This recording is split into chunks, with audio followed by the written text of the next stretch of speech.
Hello and welcome to the Bestseller Experiment, where we continue to discover what makes a bestseller and inspire you to start, finish and publish your book. I'm Mark Stay. And I'm Mark DeVoe. And before we kick off today's episode, we'd like to thank the sponsor of today's show, and that is Plotter. Plotter, Mark. I'm going to tell you all about Plotter, a very, very exciting bit of software. You know, I do love a bit of software. In fact, this whole podcast started off with us banging on about Scrivener and Pro Writing Aid. Well, Plotter's really fascinating because being a really visual storyteller and a planner, Plotter enables people to basically kind of lay out all of their story and all their characters. I mean, there's a million one ways to use it, but what I love about it is you can see your story visually and you can see the timelines. I know you've had a little bit of a peek, Mark, as well, haven't you? I've been playing. There's a really fun handy demo mode where you can just download a demo of stories that we already know. So there's things like there's Hamlet. I think there's Jane Austen. I picked the Three Little Pigs. So you download it and it's got the different plot. There's a different plot line for each pig, and there's one for the big bad wolf, and there's the main plot. And I'm moving around and fiddling around with it, and it's really, really easy peasy lemon squeezy. And it is the kind of thing. I mean, you're talking about people who plan ahead and plot ahead. This is also, you know, pantsers can use it as well. And this is the sort of thing I would find really, really useful at the edit stage when you've got all those different threads intertwining and your brain can't cope with it. Here you can put it on screen and it's all there in front of you. And what's great as well is it's myself and John Wright have been looking for something like this for years, because, you know, we write screenplays together, and there are bits of software that have sort of cork boards, but they're all kind of a bit awkward. This is a doddle. So like I said, I've been tinkering with it, and it looks like really good fun. Brilliant. So over the next few weeks, Mark and I are going to delve deep and tell you more about it. But if you're interested in trying it, you can pop along to their website. It actually integrates with Scrivener as well. So everyone who's using Scrivener out there, it already is built in, which is fantastic. But if you're interested in having a look at it, please check it out. Absolutely brilliant. And you can do that by going to bestsellerexperiment.com/plotter. That's PLOTTR, bestsellerexperiment.com/plotter. And we'll tell you. We'll put a link in the show notes so you can check that out. And it's ridiculously cheap, isn't it? I know. Absolutely. Hop over there before they up their prices. Exactly. It's really cheap. Yeah. Brilliant. So, Mark, tell me, there's some big news in the movie world for you this week, isn't there? Yeah, finally got a release date for Unwelcome, the film, what I wrote. So in the UK, it's coming on the 27th of January, so coming at the end of Jan. In the USA, it's March 17th, which is St. Patrick's Day. And of course, the film's set in Ireland, so they're going, and weirdly, St. Patrick's Day is probably bigger in the States than anywhere else in the world. You know? So there's more Irish in the States than there are in Ireland. Yeah. They're going big with that over there. So yeah, rest of the world, not so sure yet. Watch this space. No one tells me. I'm just the writer. I actually found out about this because it was featured in a film magazine. So, yes. Always the last to know. Exactly. Film Story magazine. Yeah, I opened it up and there's the date. I thought, is that official? Because I kind of knew it was coming. And I looked on the website and I looked at IMDb and they all tallied up. And I emailed the producer saying, is this official? They're like, yeah. I go, oh, thank you. So, 27th of Jan in the UK and March 17th. So you're finally going to get to see it. That's super exciting, Mark. And, you know, we can't let today's episode go by without me making a reference to footy, or soccer, as I like to call it over here.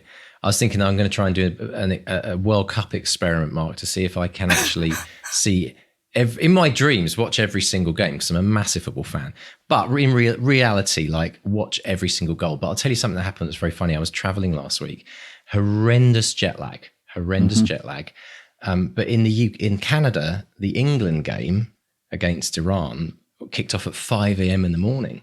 Right. And there I was, like, lying awake at 3 a.m. of the morning thinking, well, I might as well get up and watch the footy. So the one time in my life jet lag has worked in my favour. So absolutely brilliant. But yeah, it's crazy. There's games on here at 2 a.m. in the morning and the like. But I fear very little writing is going to get done this month. It's just not much competition happening.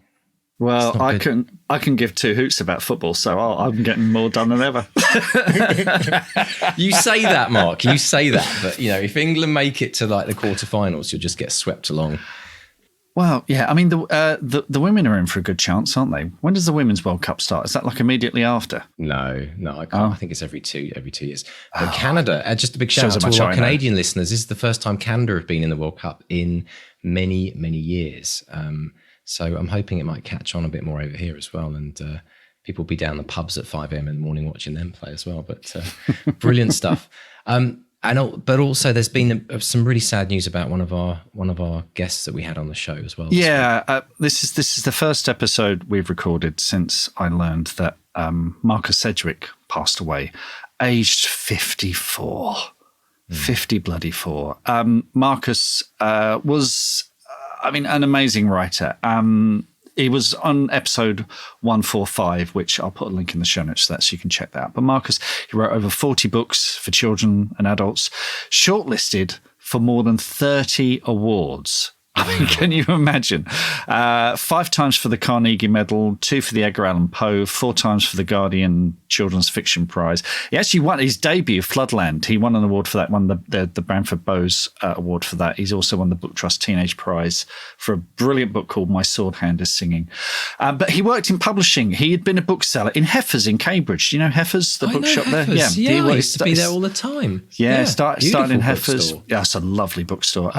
And he was a sales rep for a children's publisher called Ragged Bear, and he was just a thoughtful, kind, generous soul and a great teacher. Now, he ran retreats, including the one that I was lucky enough to attend in France on the sort of the France-Swiss border in 2018. Which, I remember that, Mark, because you did a kind of a podcast blog, audio blog, didn't you, for that? Yep, yeah, and it also meant that Marcus is the only author we've interviewed in a hot tub.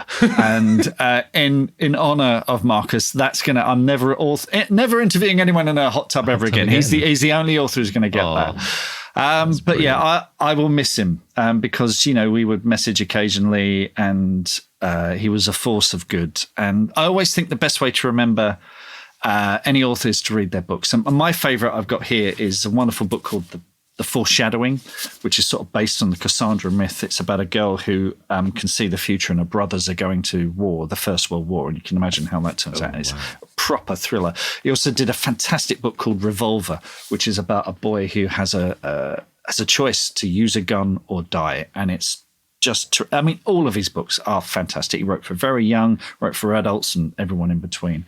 So he leaves behind an amazing legacy, but gone way, way, way too soon. And I just, so my condolences to Marcus's family and everyone who knew him, was lucky enough to know him and work with him. It came up on the bookseller newsletter, and I actually genuinely gasped and put a hand to my, mouth. I totally out the blue. So, fairly well, Marcus, fairly well. Yeah.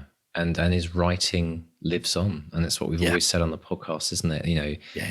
Get writing, folks, because Marcus, despite his young age, he created a huge body of work which people are going to be able to enjoy forever. And I think that is one of the best legacies that Marcus has left as a writer. But yeah, absolutely, well, our heart goes out to his family.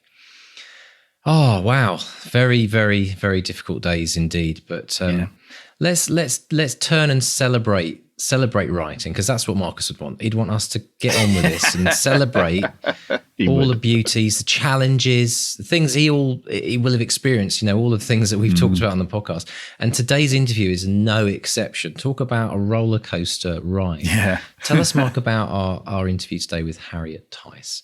Harriet Tyce was born and grew up in Edinburgh, and she got a degree in English Lit before working as a criminal barrister for nearly a decade.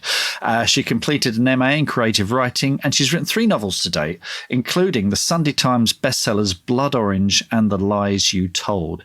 And her 3rd novel, It Ends at Midnight, was published in April of this year, 2022, to huge critical acclaim. We discuss why she abandoned her 2nd novel, the moment she figured out what her USP was, and why she writes about things that make her cross. And just to warn listeners, a couple of F-bombs in this one, so cover the children's ears. But yeah, this is a really good fun interview. Brilliant. So let's dive in and listen to Mark chatting with the lovely Harriet Tyce. Harriet Tyce, welcome to the Bestseller Experiment. How are you today? I'm very well. Thank you very much for inviting me on. Oh, my absolute pleasure. I think the last time we spoke, it was snowing and we've had the summer in between, and now it's sort of wet and damp again. So anyway, but your new book, it ends at midnight. Well, it might end at midnight, but it starts in Edinburgh in a very grisly fashion. Tell us about It Ends at Midnight.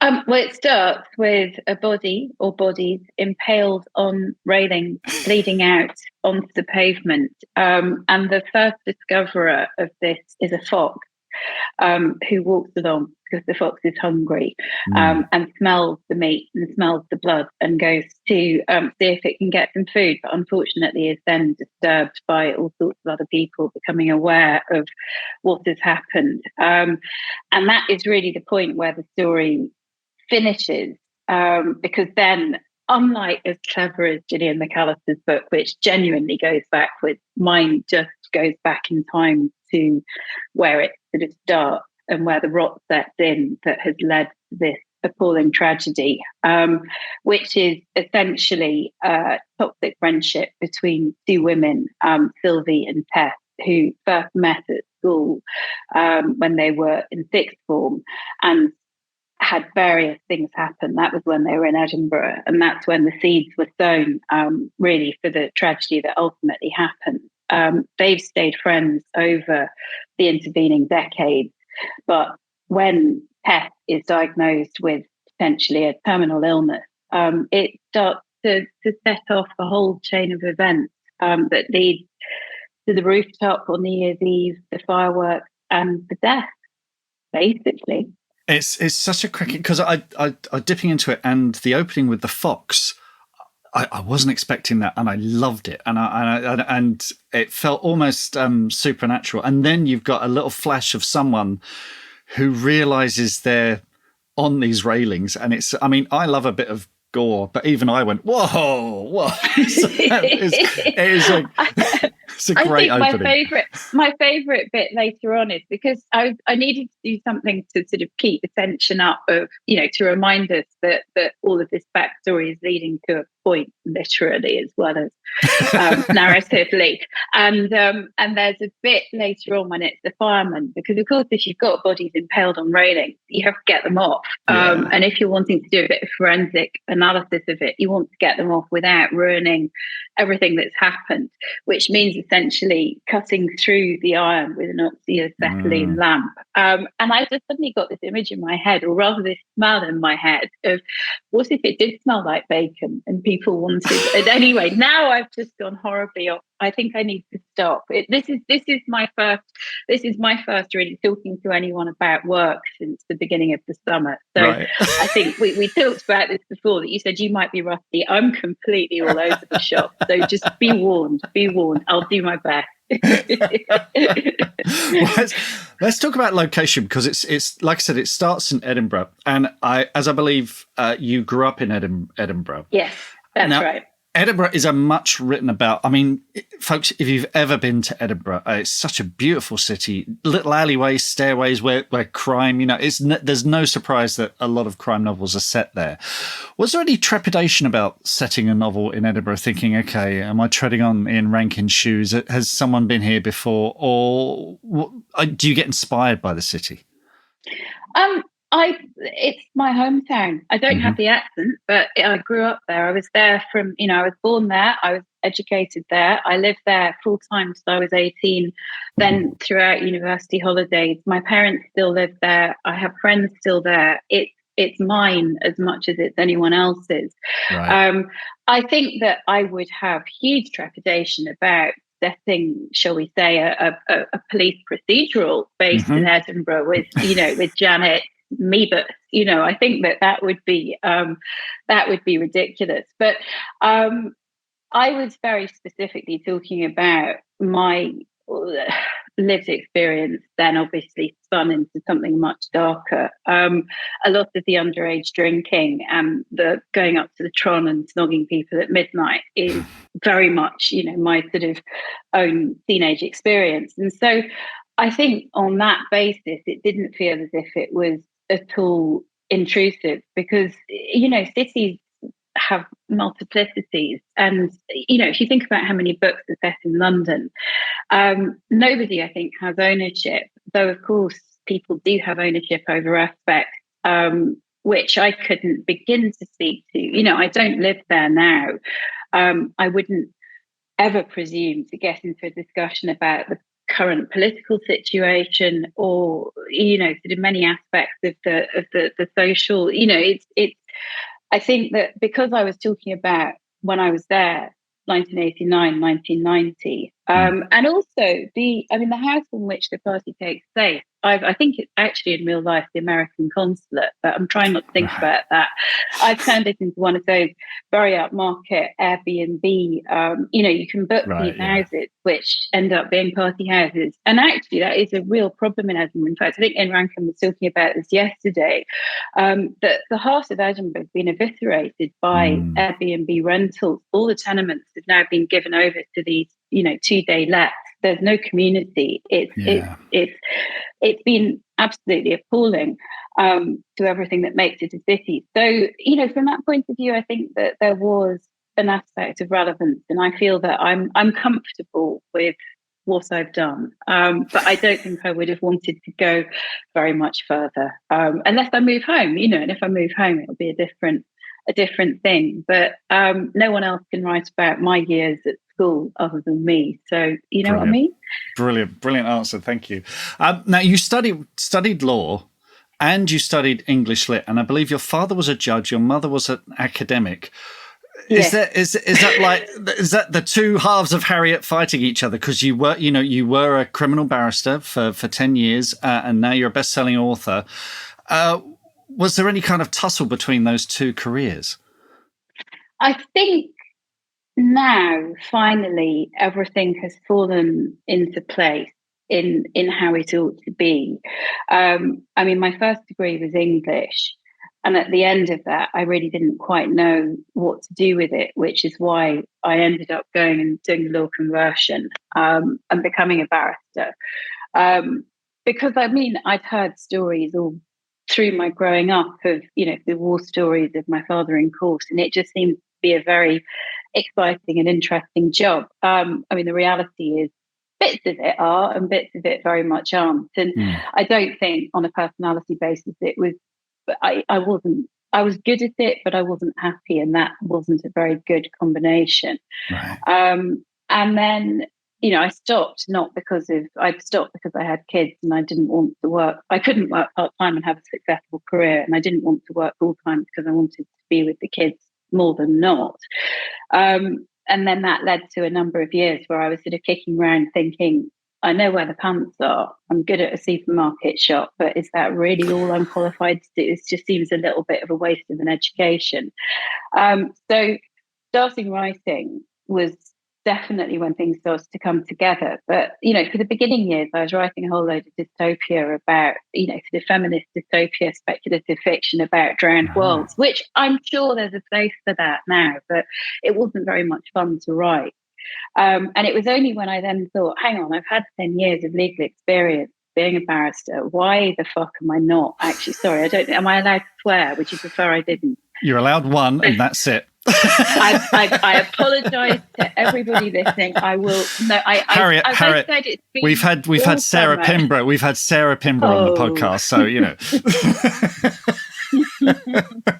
Well, I've dropped my F-bomb and I've had my warning, so I'm not going to do that again. But no, I did think, why on earth am I not using all of this experience? This is actually, it's completely ridiculous that I'm not. People are interested in barristers. People are interested in that world.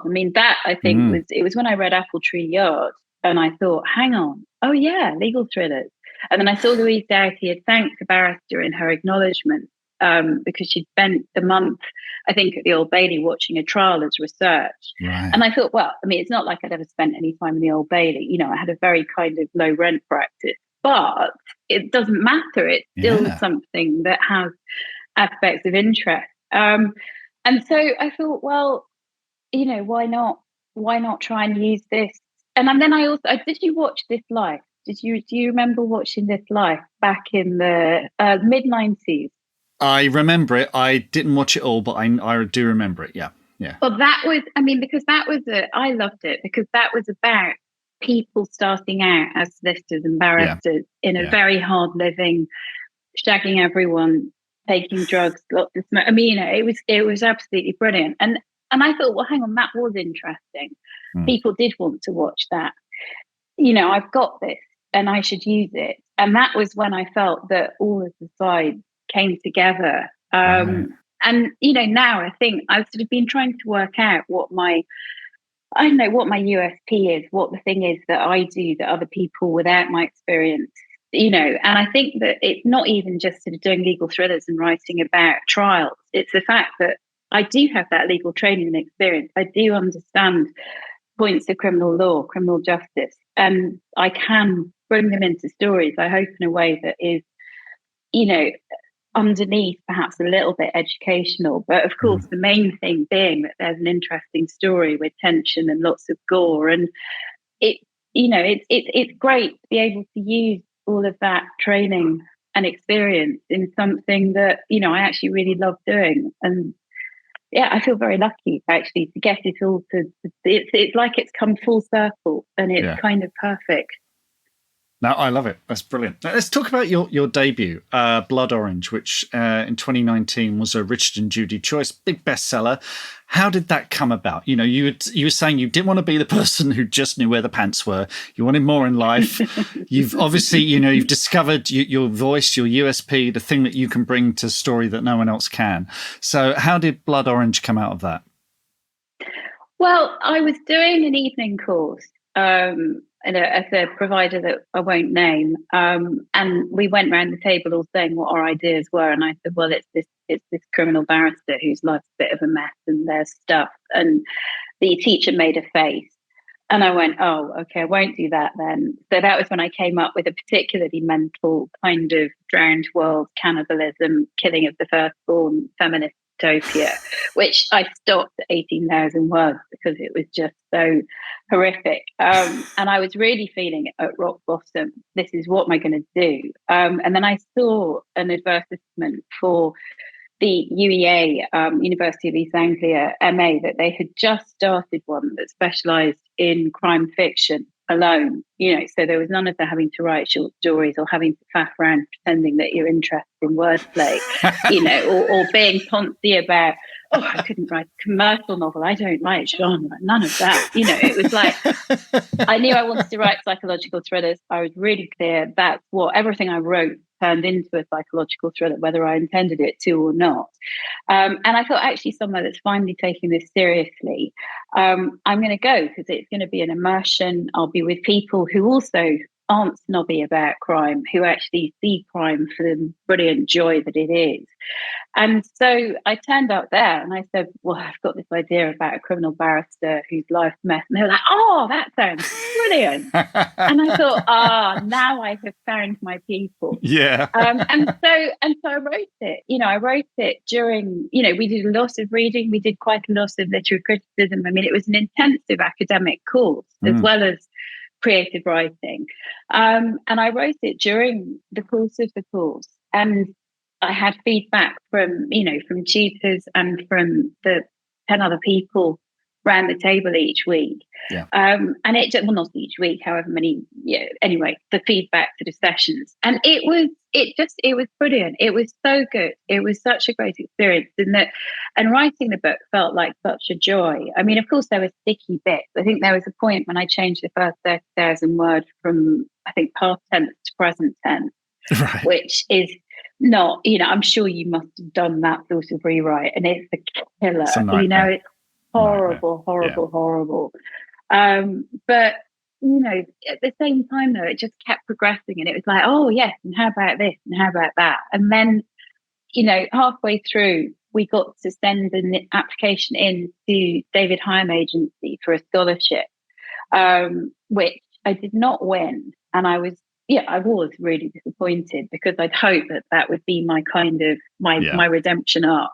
But actually it got better than that because 3 weeks later I was emailed by my now agent, who is at David Hyam, who'd read it, really liked it, and would I be interested in having a chat maybe sometime? I'm like, yeah, well, now I'm at the bar, I'm straight, I'm at your door.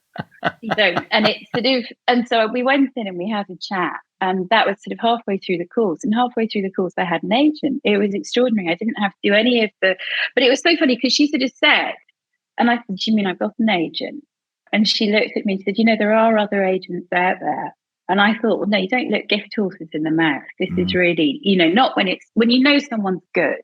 Yeah. And they believe in it. When she'd only read 10,000 words, you know, that would have been insane to start being, I don't know, it wouldn't have worked for me. And it was absolutely the perfect decision. And then she sent it out on submission. I finished it, and she sent it out on submission at the beginning of May the following year. That was in 2017. And I remember the final meeting before it went out, and I looked at her and I said, well, do you think anyone's going to want to read it? And she just said, yes, it's fine. Because I got terribly, I just thought, well, who's going to care? Why would anyone, you know, because you just think it's been great and all these people like it, but that's sort of 15 people, you know, my mum might say it's good, maybe, you know, that's the sort of thing. And then it sort of took on this weird life of its own, really, you know, it just sort of, things just happened, which I know that's not very helpful if anybody wants a manual on how to do it. I have no idea. I was really lucky.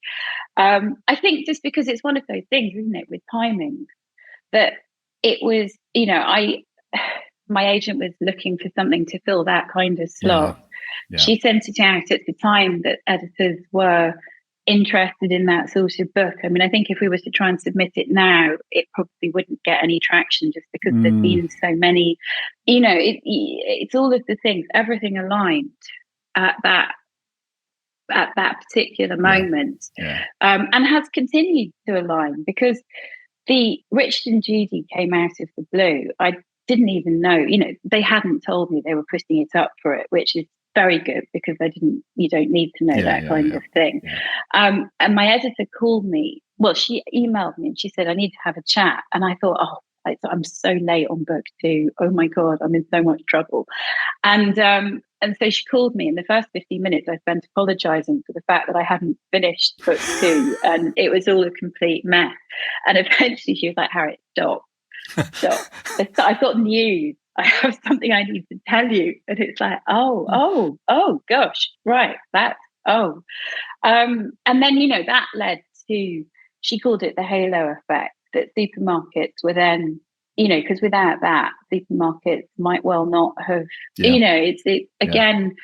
And I hate to say that lockdown was good to me, but lockdown kind of was good to me in the sense that it had this visibility in February, March, April 2020, because of Richard and Judy, and because it had been a bestseller in December, and then it was a Kindle deal for April. And that's the point at which, and I don't really know what happened, but it just kind of went a little bit crazy. You know, and just sort of watching it, like, still there. I mean, and people still reading it, you know, I still sort of see, you know, I think someone sort of posted to me something about it on Twitter, and I'm looking at it going, it's way too late to give me feedback now. It's really, there's no point. It's not that I don't appreciate your comments, but there's no point. I can't do anything about this. It's so done. It's so completely. So yeah, it was kind of the dream, I guess. If I had ever, I mean, but it's not a dream I'd ever have dared to have, because, you know, at the beginning, you just want to be published, don't you? Well, actually, no, let's scratch that. At the beginning, you just want an agent. That's all you want, is an agent, because the agent is the bit that makes you feel that you're not totally wasting your time. And yeah, I mean, beyond that, just weird. Fantastic. It's such a terrific story, but this is where I put my DJ voice on and say, but while you were living the dream, you also had a nightmare. Let's talk about that second novel. Because that's... Oh, my goodness me. Oh, so yes, that second novel, which will never see the light of day. Right. So it's got an amazing title. It's called The Rose Garden, and I love that title, and I would love to use it for something. I think there has been a book last year, which was called The Rose Garden, but it wasn't in my genre, so I'm going to choose to ignore it for future. Right, yes. But that just went, I don't know, it all went, I was in this weird situation where I had applied I was meant to be doing a PhD at UEA, which was going to be, well, that was my backup plan. Right. Because I thought, well, I'm not going to get an agent, or I might get an agent, but even if I get an agent, I won't get published. So I need a backup because I had really enjoyed being back in academic life. So I thought I'll do a critical creative PhD, and then, so I write a novel and I talk about writing the novel, and I do some literary criticism around all of that. And so it all seemed absolutely perfect, but and then I thought I could still do it after I got the deal. I did think I could still do the PhD, but it was just starting to get more and more edgy that, supervisor and editor were kind of, as it were, eyeing each other across the divide, going, I'm in charge. No, I'm in charge. And trying to sort of please everybody with a synopsis was so I think it was a messy set of beginning. Right. So I scrapped the PhD, which was definitely the right decision, but that was quite difficult. And then I came up with this idea, which I don't think I even stuck to, that it just all went completely mad. It was a really claustrophobic book. I was trying to outdo myself in terms of really dark sex, in terms of really dark, toxic relationships. Everybody was, people say they don't like my characters. I mean, dear God, they would have hated these people. There was not even the baby was horrible, and the baby ended up in a ditch, almost dead. You're not meant to kill babies. It's just, and then I had this exchange with my American publisher, who was my then American publisher, who said, right, we need a title. And so I'm like, The Rose Garden. And they came back to me and said, we don't like that. We want you to call it The Body in the Rose Garden. And I said, but there isn't a body in the Rose Garden. And it's not that kind of book, because to me that says, that's the sort of closed, that's a locked room. It's quite a specific sort of Agatha Christie-esque. But no, they insisted it had to be The Body in the Rose Garden. So by the end, I had a pile up of 5 bodies in this garden. It just went, and the baby in the ditch, and there was some weird stuff. There was some very weird stuff. And I finished it and I sent it to my agent saying, I think I've lost my mind. And she wrote back and she was like, I think we need to talk, Harriet. And she was very kind. She came up with some positives about it was lush, dense prose, and it was never boring, but also fucking horrible. And so I sort of sat on it for about 2 weeks. And then I wrote to her and said, I can't see a way to fix this. And she said, no, neither can I. And that was a bit. And I kept bursting into tears about it. And then a friend of mine did say, my friend Sandra said, Harriet, this is just a job at the end of the day. I know it's a weird job, but it is just a job and it shouldn't be making you cry. You need to just ditch this book. And so I did, which the unfortunate thing was they did say, well, we'd still like to read it. And I was like, I don't think this is a good idea, because I think you're going to judge me very heavily as a result of it. But I said, okay, and I'm going to give you a new idea by the time you're back up, because this was just before Christmas. So I said, well, you can read it, because I thought it would make me look weirder not to let them. I said, you can read it, but I'm going to give you a new, better, much stronger idea by the 7th of January. And I did, which is what turned into Lies, which Lies, I think, will always be my very difficult second novel in my head. And I'm not massively attached to it. I don't know if I'm meant to say that about books, but it's not my favourite. It will never be my favourite because it represents quite a difficult time. But at least it was better than The Rose Garden, because I think The Rose Garden would have killed my career completely. Right. Wow. Oh, it's that bad. I think you are. I think you are allowed to say that about a book, because the thing is, you will know the pain and the agony that you went through to get to that point, whereas the reader knows nothing about that. The reader can enjoy it for its own, just for the words on the page and the story. But yeah, there sometimes when you create something, all you can think of are the hard times and the late nights and the weeping and the crawling into a corner and banging your head against the wall, all that stuff, which the reader never gets to enjoy. So I think that's perfectly fine. That's incredible. Was there You mentioned there this idea that it could have killed your career. Was there a point where you were thinking, "Oh no, I've stuffed it. Oh God, this is it, game over." Were you kind of thinking, "This is it. I've had my shot, and that's it"? And how did you get through that? Well, yeah. I mean, I think that it. I mean, obviously, this is the tiniest violin in the world, problem to have. But if you do have something that sort of runs away with itself in the way that Blood Orange did, there is always this feeling, for me at least, and I'm sure that other people would say this too if they've had one of those, particularly with debuts, that that's it, I've peaked, it's all over now. Which actually, in some respects, it could be true that because it was such an anomaly that it went like that things have to then sort of get to a point of level. And level, Yes. I think level is not going to be bad. It just, things can't keep on at that peak. No, you're absolutely right. I mean, only for a very few people, and even they, it's not sustainable. I think nobody bangs out amazing hit after amazing hit unless it's like ABBA or something. So there was actually, I have to say, through that year of writing Rose Garden, I did just think they're going to dump me. They are absolutely going to dump me when they see this cut. They are going to just say, "What on earth have we done?" It's been a flash in the pan. It's been absolutely appalling. And I was just thinking, can I do this again? I don't think I can do this again.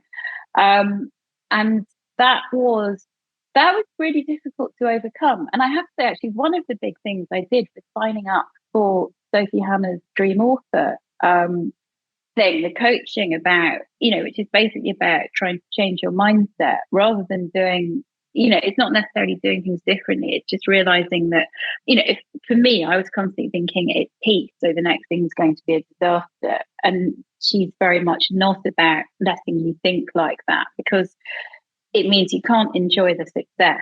And also you're just allowing yourself to be driven by a lot of very negative fear, which of course comes onto the page and can kind of freeze you. And I think in a way that is the sort of the whole difficult second anything syndrome, that I think, having broken through that, even if Lies is never going to be my favorite book, I am very proud of it because it's definitely good enough.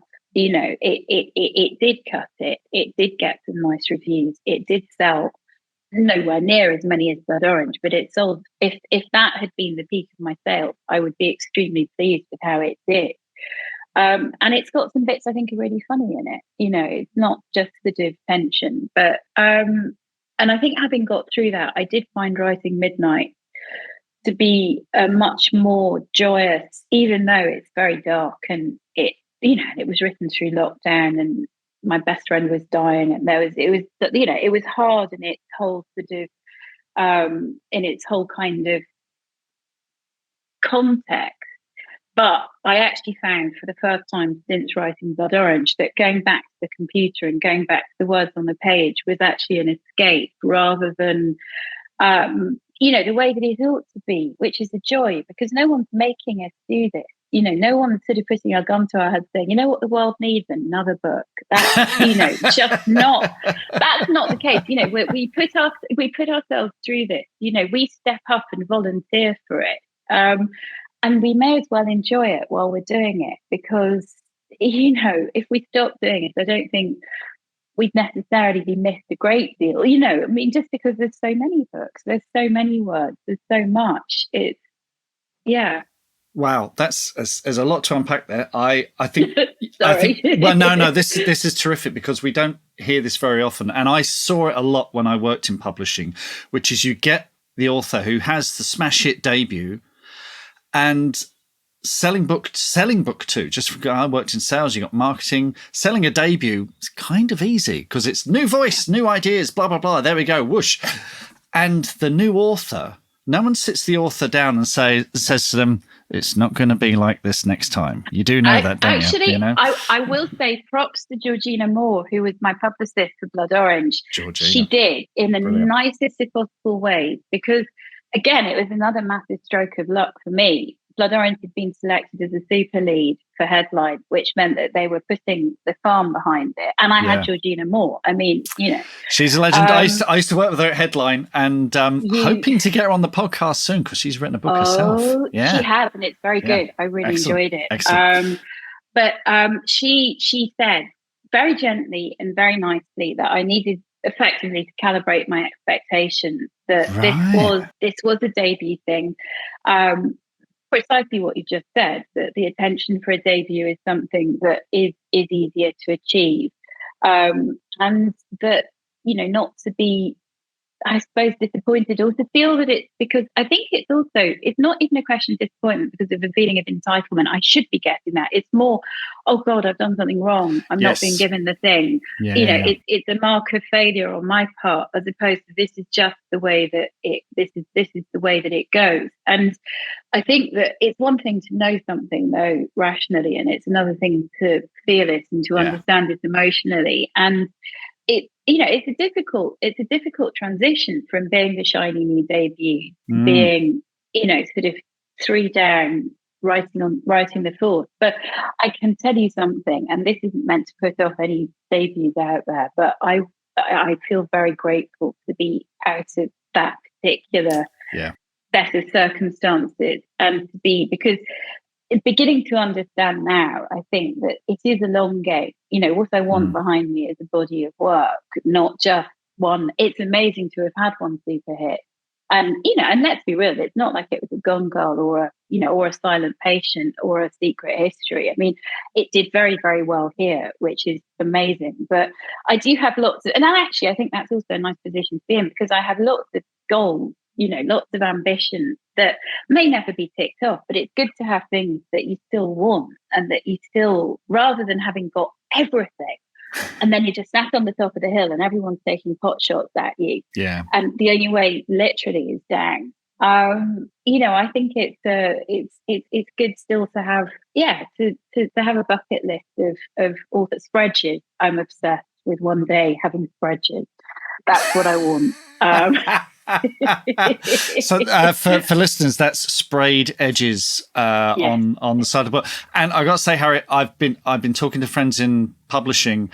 They're very expensive to do, and I got a feeling there's going to be fewer books with sprayed edges in the future. So you've really that's a real goal. So fight for it, Harriet. Fight for it. Then I think that's a proper goal to have. Something that is almost impossible. Yeah.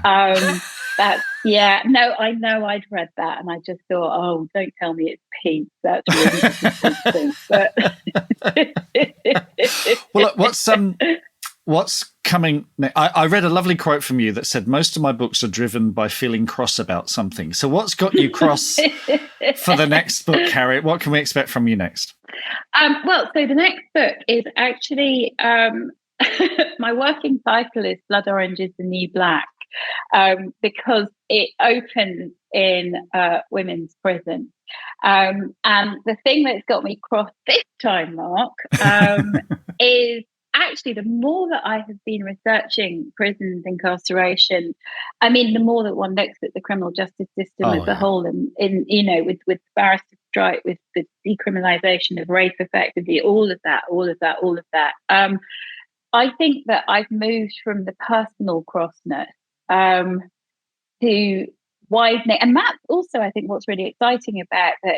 I've sort of worked through, that people normally, the first novel's normally a lot more autobiographical. Yeah. I think that and there are always going to be aspects of yourself that come through into the pages, whatever book it is. But I do feel that this one has got a slightly wider remit, and it has got things. So I'm cross about women in prison. I'm cross about the hang 'em, flog 'em brigade. I'm cross about the very punitive attitude towards justice that I fear that it's only going to get worse at the moment. I don't see it getting better.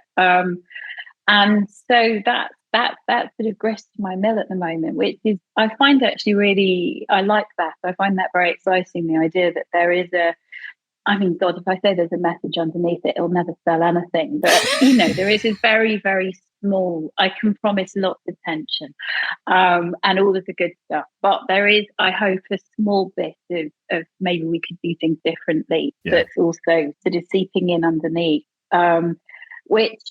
Yeah, it's really, I'm almost looking at doing an MA in criminology. I found myself so interested in the whole thing, but I'm not sure I've got time or inclination. Quite hard work. I think there's enough. But yes, so that Blood Orange is the New Black, that is not what it's going to be called. Jack won't let me. My editor doesn't think that. But it's a shame. It sounds absolutely brilliant, whatever it ends up being called. Harriet, thank you so much for speaking to me today and hope to speak to you again really soon. No, still, thank you very much for having me. What are your writing dreams? Finishing that book, quitting the day job, becoming a best-selling author?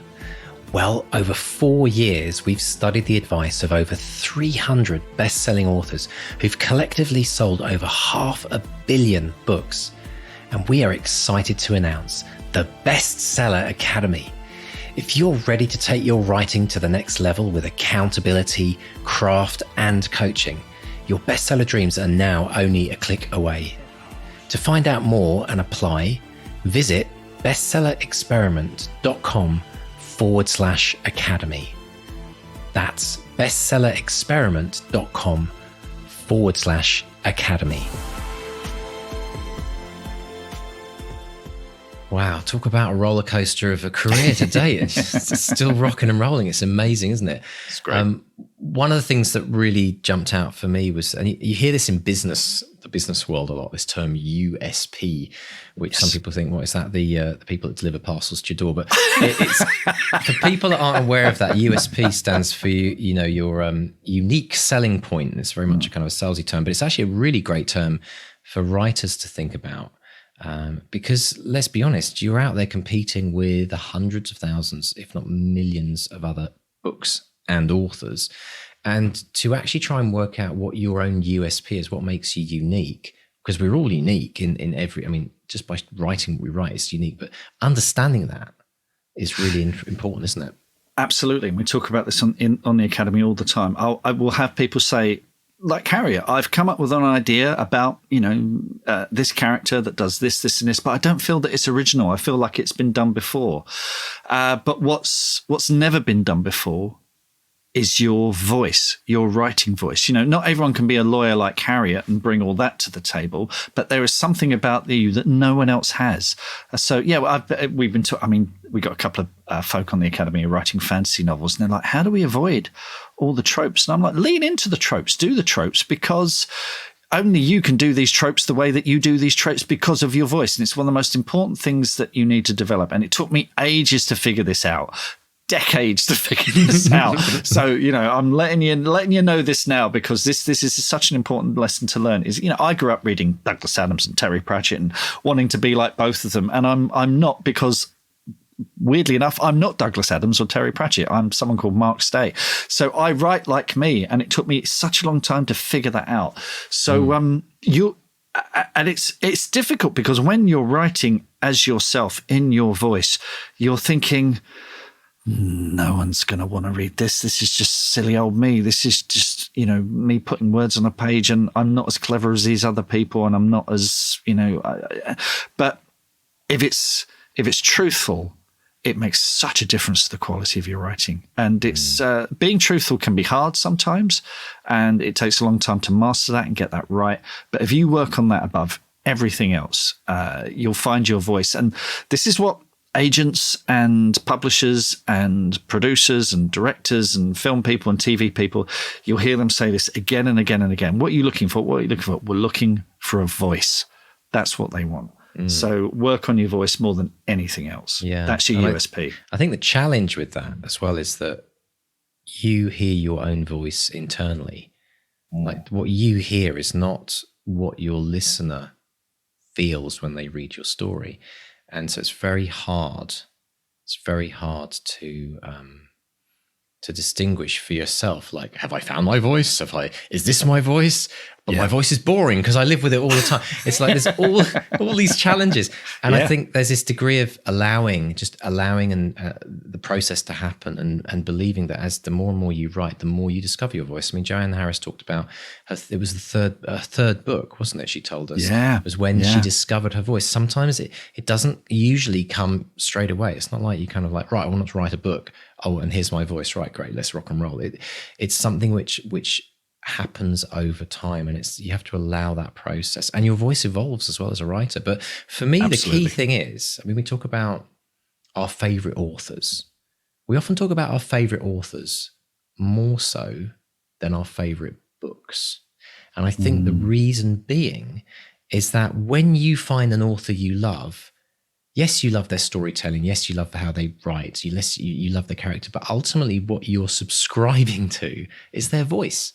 Yeah, because there's a million crime writer books out. There's for every, like, I always think from personal development, like there's a ton of books on how to live your dreams and how to do this. But what I found happen with me personally, and I'm sure people can relate to this, is that you find that one author who just speaks to you, and you're like, oh, and you connect with them. That's their voice. And so you buy every single book that they write. You don't even care what the title is. Like, I love their stuff. And so that, I think, is what you get as an author. Once you find your voice, you're authentic. You then find readers who connect with your voice and then just want to read every single thing you do. And that is even more important, I think, than writing series it's just you and uniquely you. Shannon May is a great example, a great core fan base because they love her voice. They just love the way she writes. So. I mean, we're coming up to Christmas now, and we'll be saying to people, what do you want for Christmas? And a lot of people will know, will want books. And they won't say, can you get me this new book here? They'll say, get me the new Stephen King, get me the new Lee Child, get me the new Harriet Tyce. People just know that they're Stephen King fans, so they get them the new Stephen King, right? Yeah, because I just want that fix again. I want that voice, coming across on the page. So you're right. It's really important. And then flipping it over, the next thing Harriet was talking about, which is interesting, was this idea of, as an author, finding your tribe, like finding your fans or allowing your fans to find you is very important. But as an author, it's about finding your tribe.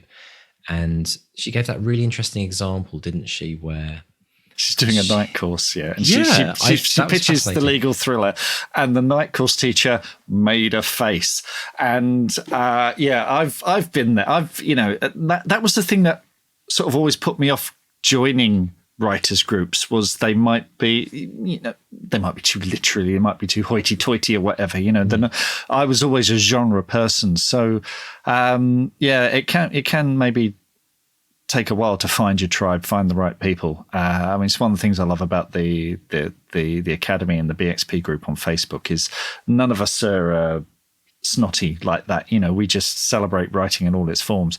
Yeah. So, but I think when you get some of those courses, there's an emphasis more perhaps on style, and prose and, getting that kind of stuff right. Whereas I think if you want to make if you want a bestseller, this being the bestseller experiment, it's about finding voice, but it's also applying that voice to a genre and making it thrilling and page turning and, keeping the reader on the hook, which Harriet does with aplomb. You can see from her sales, and the reviews that she gets, it's incredible.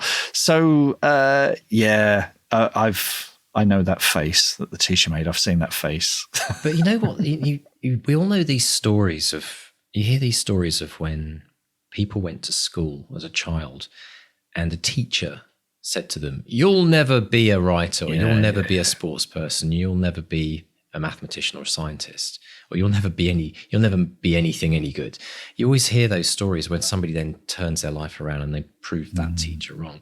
But for me, finding a tribe is about finding the people that lift you up, finding the people who don't make a face, but actually in the example that Harriet gave said, this is brilliant, because they're all into what you're doing.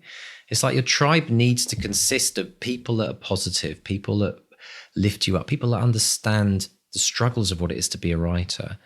But they're also into the same kind of things that you do, so you can all geek out together and celebrate the weirdness or the whatever it might be. Because when you find those people, you all bring each other up. And that's where success happens.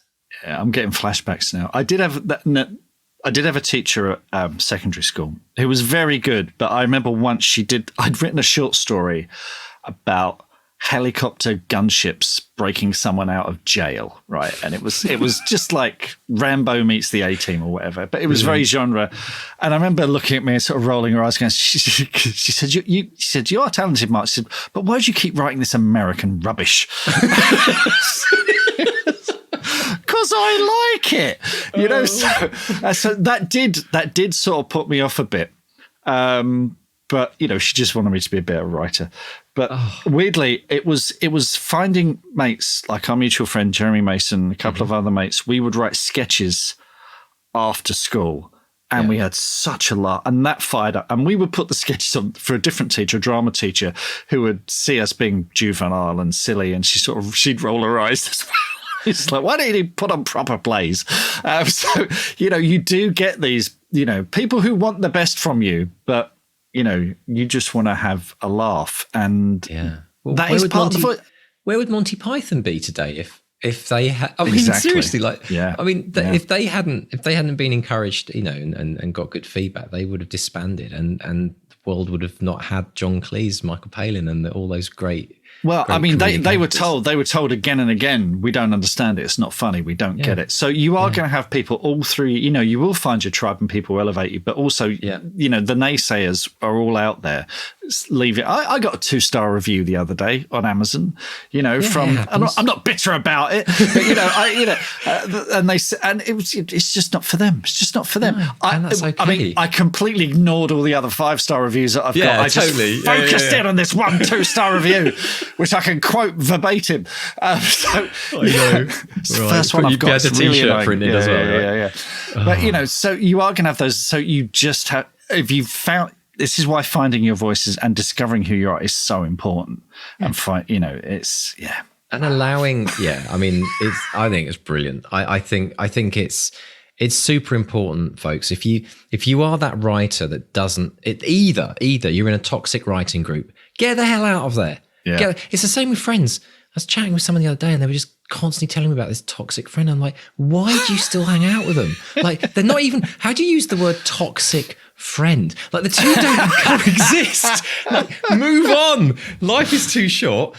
But it's the same. It's like there's toxic writers, there's toxic writing communities. There's a lot of very bitter writers out there, by the way. There's people that have been doing this. There's people that don't listen to this podcast, right? That have lost their way and they're not inspired each other. I jest, but do you know what I mean? It's like there are in every cycle. It doesn't matter whether they're writers, plumbers. You know, there's toxic plumbers. There's toxic plumbers. Toxic plumbers. Well, it's just there's always going to be in every group of people, whatever they are, there's going to be people that lift you up and there's going to be people that pull you down. And your job is to find the people that lift you up and to like let go, gently let go of the people that pull you down. So if you're in a toxic group, get the hell out of there. Start your own group up. Join the academy. Do something where you'll find a positive group of people.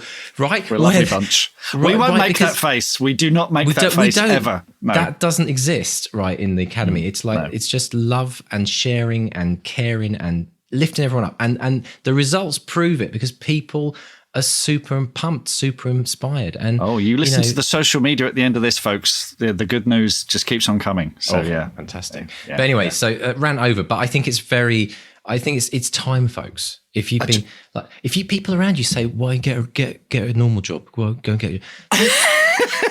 say like, thank you for your opinion, and I'm moving on.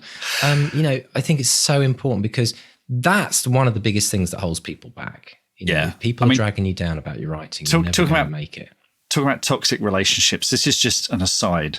But I know a lot of authors are quitting Twitter at the moment, and we're recording this. You know, this is released 4 days hence, or 5 days hence, or whatever. So who knows what's happened with Twitter in those 5 days? But I'm seeing a lot of people quitting Twitter, and it's like they're walking into the sunlight, blinking and rubbing their eyes, and going, "Oh, the world doesn't have to be haranguing me all the time. Isn't this wonderful?" So So maybe quit Twitter as well, folks. Anyway, wow, or just let the dust settle. That's what I think. Who knows? Something great might come out of it. They always talk about what was it Phoenix and the Flames. Who knows where that's going to go? But folks, listen, if you want to hear Mark and I rant on more about all this good stuff, we've got so much more we want to talk about. If you want to listen to the extended version of the podcast, we're going to talk about the halo effect, something very important in every writer's career, how, getting a book club feature can make all the difference, or a Kindle deal. We're going to talk about that difficult second novel, which even if you're writing your first novel, you need to know about. It's really important. Secondly, we're going to talk about going too far. Oh, Harriet can't wait talks for about this. This is going to be a great one. Yeah. When she just went a little bit too far, and this does happen to many people. I really want to talk about this idea of changing mindsets. It's something from a life coaching perspective a lot of people are missing. They're always thinking, I need to be a better writer. Actually, you also need to become really strong in your mindset as a writer. That is as important as everything. So we'll dive into that. And also about enjoying the journey of writing the book. And delving into even more things. So if you'd like to listen to Mark and I talk about this over the next 20, 30 minutes, please jump into the extended podcast. And if you'd like to get that, there are two ways to do it.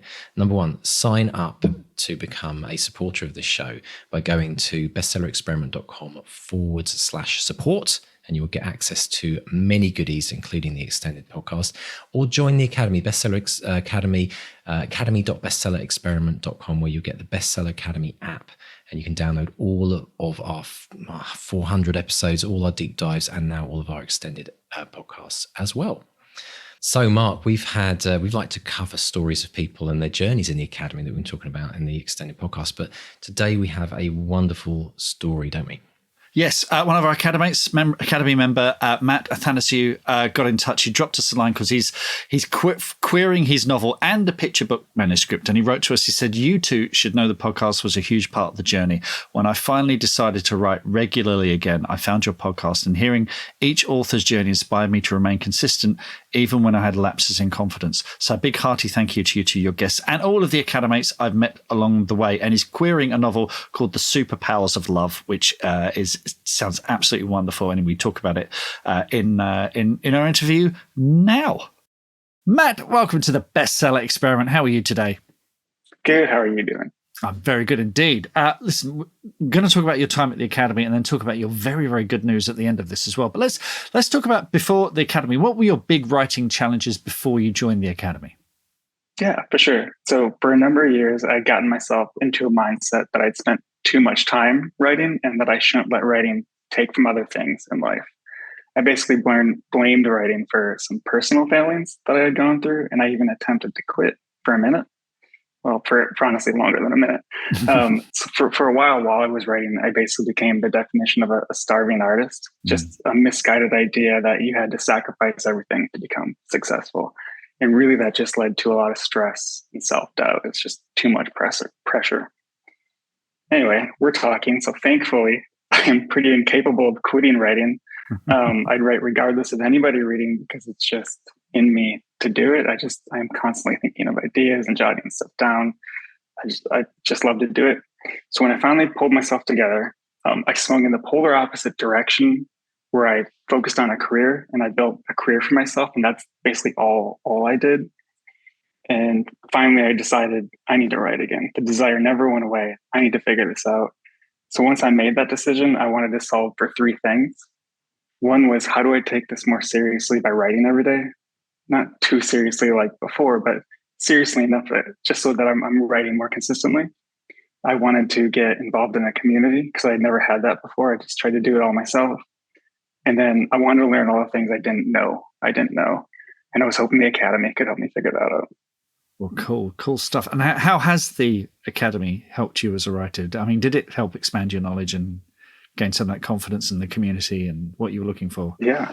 No, it's solved for all three of those things. I think one of the first things in taking it more seriously, since I had paid for it, I was like, I need to invest myself in this. Like, don't just waste the money. So I took it more seriously and I allowed myself more time to write. I carved out sections of each day to make sure that I was doing it daily and again. And then I met a ton of friendly and intelligent writers, everyone who was super rad and willing to help each other. So it's one of the best writers communities that I've ever seen or been a part of. And then I think two of the things that it really helped me with, which, hopefully we'll get to in a little bit, was blurb writing and logline writing. To be honest, like those were things that I hadn't thought about a ton, and those are super important. I think next to the manuscript, those are probably the most important pieces that you write. It's funny. I'm writing a blurb at the moment, and it's hell on wheels. It doesn't get any easier. It's just still is. For sure. But yes, we have sort of blurbs and beta blurbs and all of that stuff in the academy. So it's all there. It's it never gets easier. And did you have a favourite part of the academy? Was a bit that you kept coming back to? The community, like 100%. The community. Everyone's just so supportive, and encouraging, and willing to help each other. I can't think of many places where you could post a paragraph of text and say, what do you think about this? And within a day, within less than 24 hours, you get a handful of people who are like, I think this. And it's all super constructive criticism, great feedback. And everybody just geeks out about writing, and it feels great. I was thinking the other day with, all the fun that Twitter's going through right now, is like, what if the Academy became the next writers' social network? Don't give Mr. D ideas. Yeah. That's not, it's not bad. Maybe cut that from that. No, I'm going to leave it. I'm going to leave it in. Definitely going to leave it in. And you've had some amazing news. You dropped us a line the other day.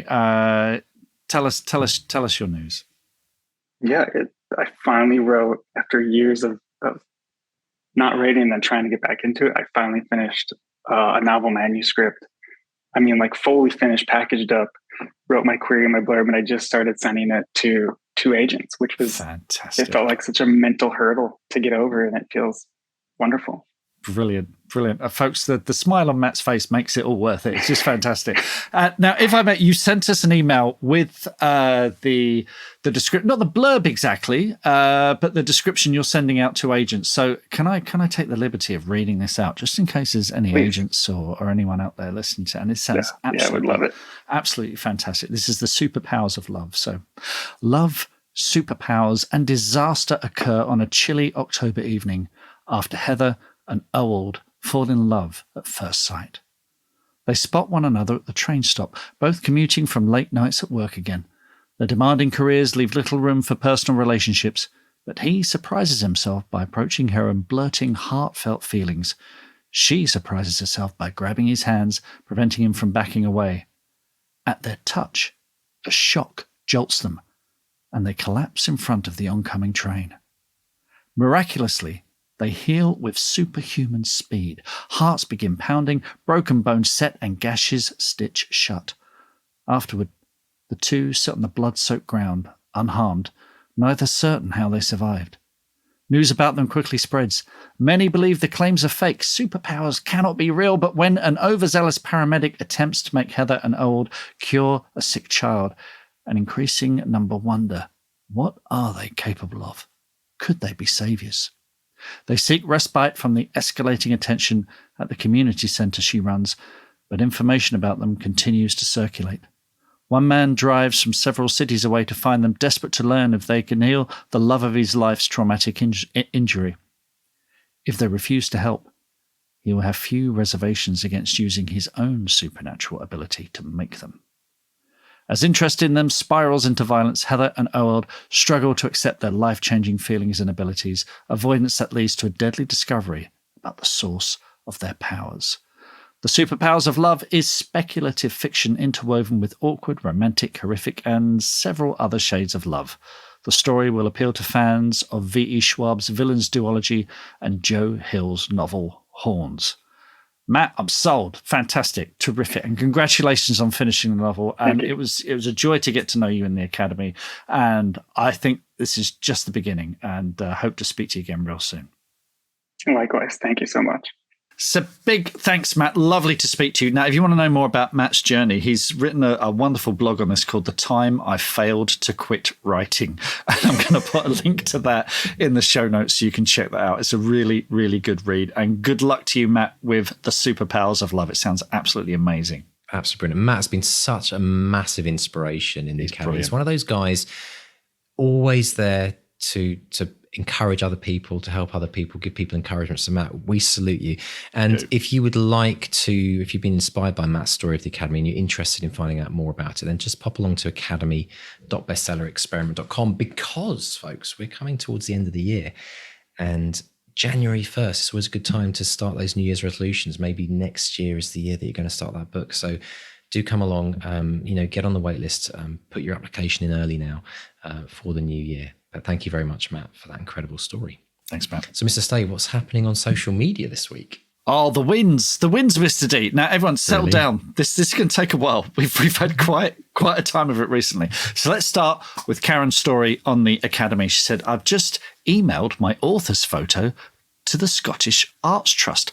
Why has she done that, listeners? Well, she said, my 2,000-word story, Spaceship Head, was one of 20 chosen out of 800 short story competition entries to appear in their 2022 anthology. And the paperback is out. And we'll put a link to that in the show notes. You can check that out as well. And this is the second paperback featuring a short story of Karen's, published this autumn. Last month, Dahlia Publishing launched the Leicester Writes 2022 anthology, and her shortlisted story, Cuckold, was featured. So she said, in January 2022, one of my New Year's resolutions was to enter 18 short story competitions. Why 18? It's always been my lucky number. I ended up getting stories listed in 4 competitions. It was reassuring. Wow. Like so many of us, I suffer big imposter syndrome, and each time I had a short story listing, it helped my confidence a little bit more. She said, it'd be lovely to have a novel published next. But in the meantime, I finally feel I can call myself an author, because there it is, my name in print, soon in 2 books with stories that I've written. Karen, that's amazing. Brilliant. Congratulations, Karen. That's absolutely brilliant. And that was what we're talking about that building of confidence and those major wins. That's fantastic. Absolutely. And another major bit of news as well. So Gavin Ralph, who's a huge, massive supporter of the podcast, has been with us for a very, very long time, big on our BXP group. She says, I'm checking in to celebrate a win, the release of my first full-length novel. And look, I've got a paperback of it here. Murder in Milverton Square is the first in my new cozy mystery series set in New Zealand, the Milverton Mysteries. And he says the Bestseller Experiment podcast and members of the BXP team played a big role in getting this book over the line, including beta reading, cover design feedback, and just general inspiration and motivation. So do check this out. If you love a bit of cozy crime, this is absolutely up your street. So check that out. And also on the Academy, Denise McGarn. Now, we've talked about this, and she was on the podcast recently. Here it is. There it is. Alice Larson. She hit the big green button to publish Alice Larson. She finished her first draft at the end of April 2021, so it's been a long time coming. And she says her finger shook over the publish button for a long time. I'm not sure what I was expecting, but it was actually the equivalent of pulling a party popper that I kept in a damp drawer, because the result was a notification that it would take 72 hours for Amazon to deem me publishable. Well, look, I can tell you it's out there now. It's out there now. And I had the pleasure of working on this a bit. And it's one of my favorite books of the year. It is absolutely, I mean, it's a joy look to at read. that cover, Mark. Look Great at cover, that isn't cover. it? Yeah. I mean, yeah. This is a moment, isn't it? We've lived through this particular book through the Academy from day one with Denise. In fact, I remember talking with Denise on the phone when she was thinking possibly about joining the Academy, and said, I don't think I've got time. And here we are, down the road, and as you say, what a brilliant achievement and what a brilliant book. And I just wish Denise all the best with the publication of that. And go out and buy it, folks. If you want to get a good Christmas present for people, Alice Larson, support independent writers. Yeah, and GB Ralph as well. You know, we'll put links in the show notes to both of these so you can check them out. Absolutely, it's something for everyone here. We had a note from Jay Caruso, who's again supporter of the podcast. As Jay says, I was listening to an extended podcast, which is worth every penny of the subscription. Thank you very much, Jay. The extended podcast with A.G. Riddle, and you got to the part about the Doubt Train. Jay says, I can't recall which mark it was. All you Brits sound alike. Well, now I'm offended. Who said that he'd had writers tell them they'd hit a wall at 30,000 words, and that hit me like a ton of bricks because I suffered the same thing. I started my novel in early 2021, knocked out 20,000 words in 2 months. I thought I was on my way to having a first draft in 6. The next 10K were harder, then I hit that wall. Here it is now, November 2022, and it was only in the last month that I got past that wall, and feels so great to be at it again. Anyway, I wanted to tell you how that impacted me, knowing that I'm not alone when it comes to writing a first novel. Keep up the great work and stuff. Jay, keep going, man. We got you back. As you've heard in this podcast, you are not alone. You are not alone. Absolutely not. More good. You want more good news? Got more good news? Yes, at least 2 more bits. So Chandra Finity. Now we're talking about deep dives. Chandra and Devin Finity did a fantastic deep dive recently on forensics, because they're both forensics pathologists, and it's just brilliant. But Chandra had some amazing news. Many months in the waiting, but Am I Human is now out in the most recent Oxford flash fiction anthology, May Break Your Bones. It may be a small step, but a massive one for me on this writing author journey thing. So congrats on getting your flash fiction into May Break Your Bones, Chandra. Brilliant, brilliant news. That's and brilliant, then, Chandra. I love this one. We got an award winner. Mr. D. Osman Hanif, who's in the Academy. Osman, fantastic member of the Academy. Osman has won the UBL Literary Award for Best Debut. It's one of only 2 major literary awards for writers in Pakistan who write in English. Osman was shortlisted for the other, but didn't win, but won the UBL Literary Award. And there's a link to Instagram where you can see the award. Lovely, shiny thing. Osman, fantastic news. Absolutely brilliant. We are absolutely made up for you. Huge congrats for that. Just brilliant. Yeah. And again, everyone's hardworking, but Osman, you deserve that for all the time and effort you've put in. Absolutely brilliant. We're so delighted for you. Great and stuff. that's the wins for this week. I need a breather now, Mark. I'm exhausted. Who knows? I think everyone needs a break. Everyone needs a break. But listen, folks, if you're hearing all these incredible wins and you're thinking, "Oh, this is great. I'm feeling inspired," you too can do that. Just keep pushing. Set your goals.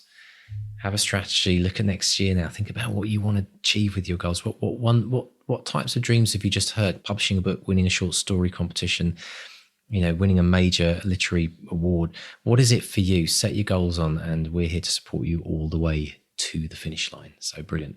Wow, what a brilliant episode, Mark. Absolutely fantastic. Thank you so much for all of your incredible energy today.